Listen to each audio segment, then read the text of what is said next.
Once upon a time, Level 5 wasn't just some JRPG studio. It was a studio, and it wasn't just me, it was a studio that everybody seemed to believe might become the next Square Enix, or Atlas, or even maybe surpass them.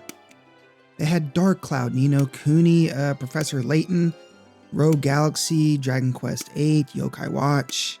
They made worlds that were overflowing with heart and charm, imagination, and yet somewhere along the way they slipped, that magic slipped and it went away. Level 5 went from this blazing comet to a flicker.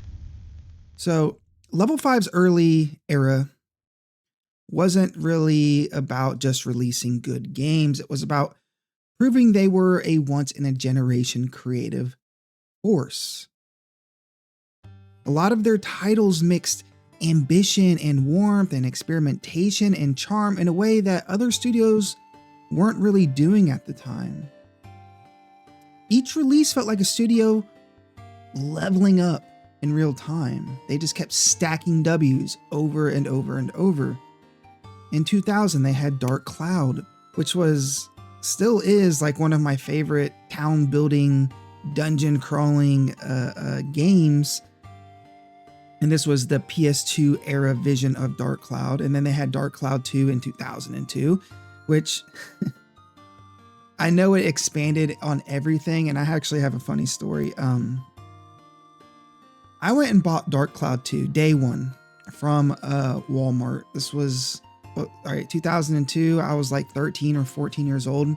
I got home and I peeled that plastic, that new plastic game case, crack it open, and what was inside it was not Dark Cloud 2. To my disappointment, it was Twisted Metal Black. I don't know why Twisted Metal Black was in there. So what do? Well, I take it back to the store. I got the wrong game in my case. And they, of course, thought I was just some kid trying to scam them, trying to lie. And I never played Dark Cloud 2 because of that. I just wasted money on Twisted Metal Black, which was a great game, by the way. And my little teenage self, I couldn't afford to buy Dark Cloud 2. And nowadays, I don't even know where you would buy Dark Cloud 2. Maybe it's on the PlayStation Store. I don't know. But from what I've heard and read, Dark Cloud 2 made everything that Dark Cloud 1 great and made it better. I worded that so stupid. And then this is like, they're really stacking their portfolio here, because you had Rogue Galaxy, which was Level 5's most ambitious PS2 project. And an argument could be made that Rogue Galaxy was the most ambitious PS2 game, period. I mean, as far as JRPGs go, it's up there with like Dragon Quest VIII and Final Fantasy X and 12. It's Rogue Galaxy is a criminally underrated and underplayed and underviewed, underseen RPG. It was a cool anime space opera. It doesn't get better than that. You had Jeanne d'Arc. Yes, I did the fancy pronunciation. Jeanne d'Arc, which was one of my favorite tactics games on the PSP. Dragon Quest VIII, like I said, and Dragon Quest VIII was really, I feel like, a turning point that proved that Level 5 could literally handle top tier JRPG IPs. And I know Rogue Galaxy and Jeanne d'Arc, they weren't these huge kickoffs for new IPs, but the fact that they were put onto Dragon Quest VIII, which was the first 3D Dragon Quest, it was a big deal. I played it, I got it on launch, and yeah, it was like they had arrived. They were the next big thing. And this era established Level 5 as the future of JRPG creativity, one of the most versatile studios in Japan. Dragon Quest VIII, traditional Japanese RPG. Jeanne d'Arc, a tactics game. Rogue Galaxy was this big, giant space opera. Dark Cloud 2 was this dungeon crawling, and Dark Cloud was dungeon crawling and city building.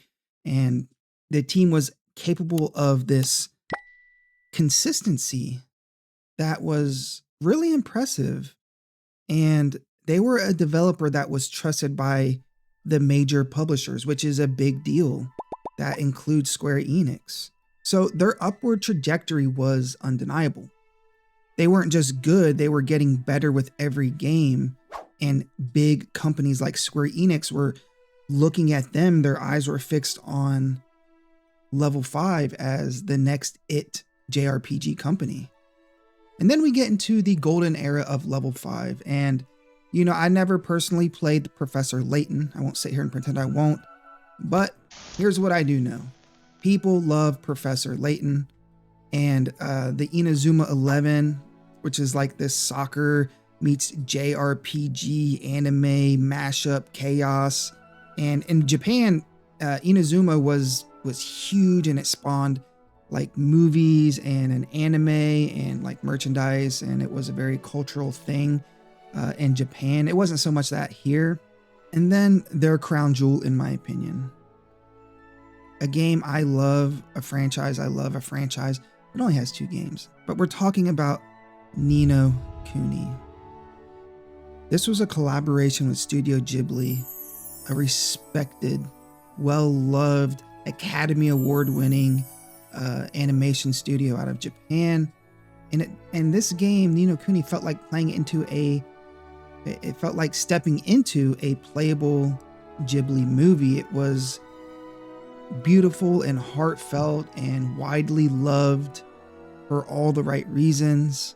And this was the zenith, I feel like, of Level-5, because this is when they were at their most creative and diverse and successful, and they were dominant across both handhelds and consoles. I mean, they were literally on the edge of greatness. And then it all started going wrong. Like the fall of Level-5, this decline, it wasn't a single bad release. It was a slow unraveling caused by creative overreach, market miscalculation, and unsustainable ambition. So this kind of era, which is post Ni no Kuni, this is like post 2015-ish, they had too many projects going on at once. There was a shift from these polished JRPGs to becoming a multimedia IP factory.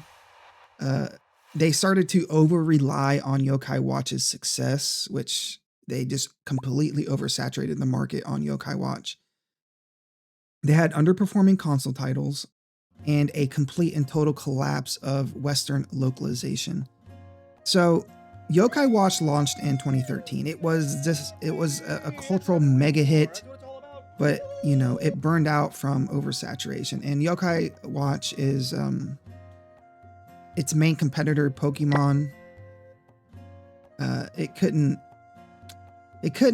overcome the kind of largeness and the impact and the cultural cornerstone that Pokemon was, and Yokai Watch just ended up fizzling out.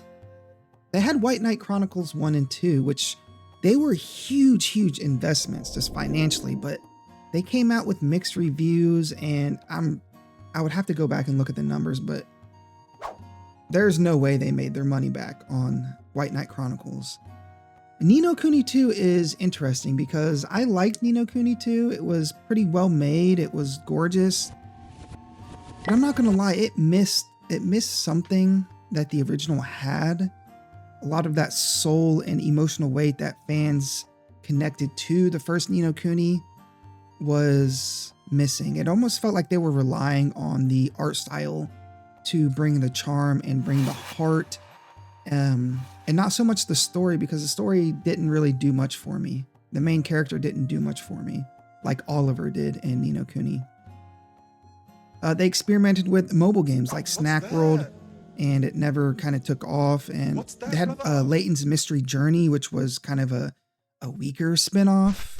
That kind of marked the end of Layton's golden period, because there was a period of time where Professor Layton was like the it game franchise. And, you know, you had Yokai Watch 4, which was ambitious, but commercially it was very underwhelming. So the Yokai Watch boom, I believe, and other people believe, blinded the studio to any kind of long-term sustainability. It was initially so huge, they just pumped out Yokai Watch material. And when the bubble burst, Level 5 lost its financial core. That cannot be argued. And then you had White Knight Chronicles, which consumed years of resources without delivering the kind of JRPG comeback the PS3 era needed. There was a leadership bottleneck because Akihiro Hino was just stretched way too thin across way too many projects, overseeing way too much stuff. Then you had like the mobile stuff, which never really took off. The localization, which people just, it's so bad. Western fans were just left behind. They didn't localize their games. They stayed in Japan.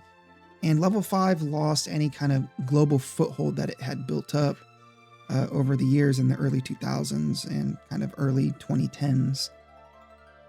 So basically, this era left Level 5 a complete shell of itself. No global footprint. No global footprint. They had no flagship console franchise. Declining sales, their identity. Were they a JRPG company? Were they a multimedia company? Were they like wanted to get into anime? You know, what were they doing? Nobody knew for sure. Their fingers were everywhere. And a lot of fans like myself kind of forgot they existed. I didn't even know if they were still alive and making games anymore. It was just always like, man, I really like Level 5. What happened to those guys? And now we get to the potential rise, right?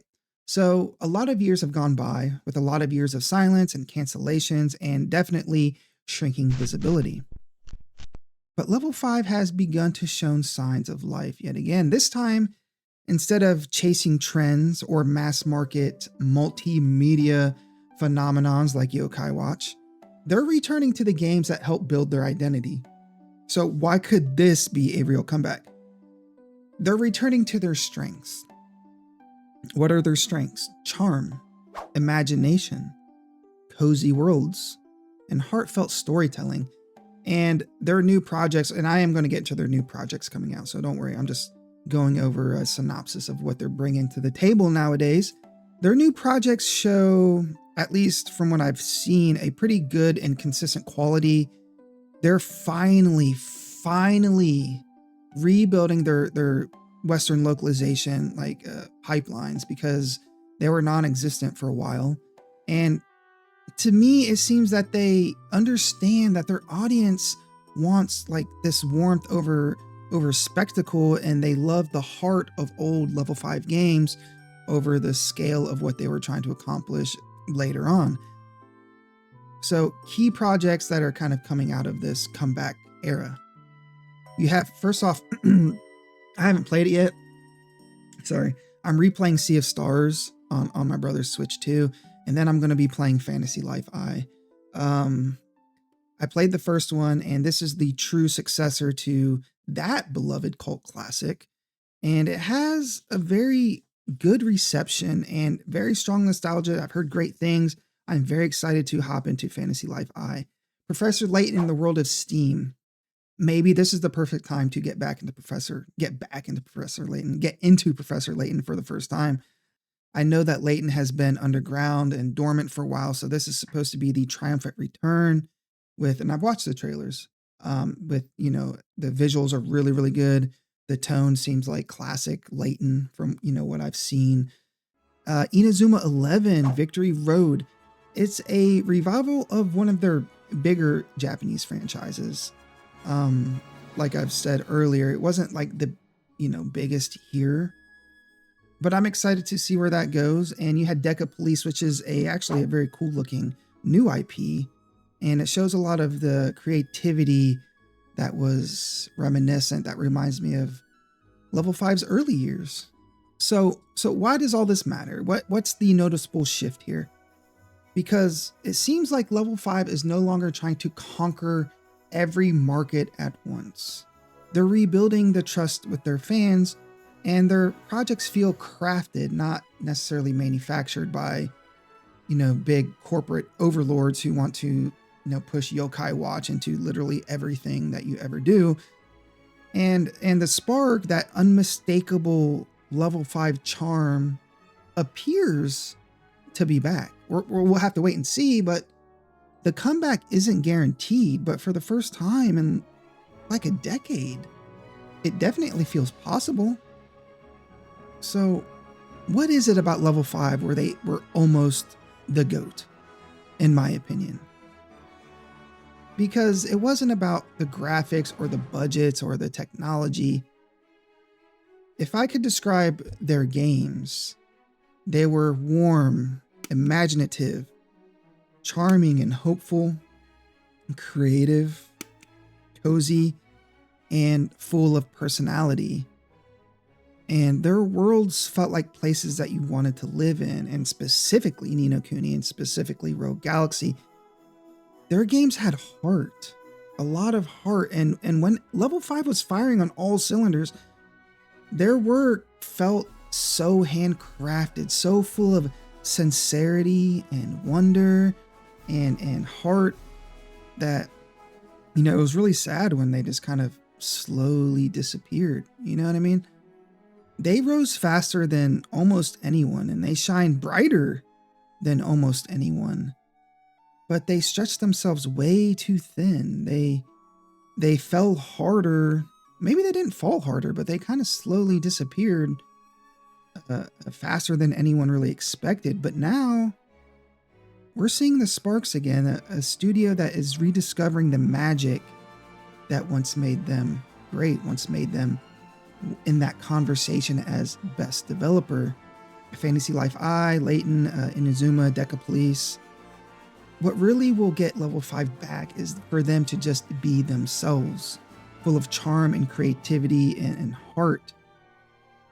And if this comeback is real, we might be witnessing one of the most deserved and most surprising second wins in JRPG history.